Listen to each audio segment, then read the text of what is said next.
Praise the lord. ఈరోజు దేవుని వాక్యము కృతజ్ఞత ఆశీర్వాదాలకు ద్వారం. హిజ్కియాయును అధికారులను వచ్చి ఆ కుప్పలను చూచి యెహోవాను స్తుతించి ఆయన జనులైన ఇశ్రాయేలీయులను దీవించిరి. 2వ దినవృత్తాంతములు 31వ అధ్యాయము 8వ వచనం.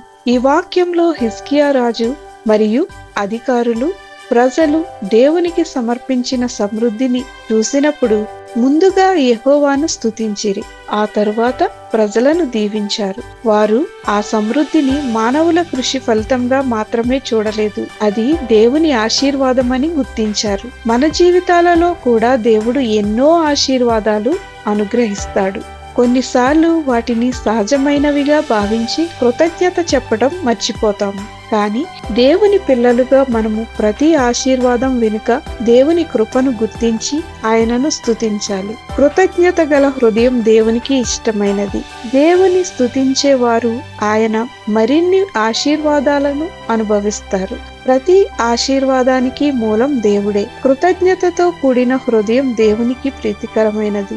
దేవుణ్ణి స్తుతించేవారు ఆయన కృపను మరింతగా అనుభవిస్తారు. ప్రార్థన. ప్రభువైన యేసు, మా జీవితాలలో నీవు చేసిన మేలులన్నింటికీ కృతజ్ఞతలు. నీ ఆశీర్వాదాలను గుర్తించి ఎల్లప్పుడూ నిన్ను స్తుతించే హృదయాన్ని మాకు దయచేయమని యేసు నామములో ప్రార్థించుచున్నాము తండ్రి. ఆమేన్.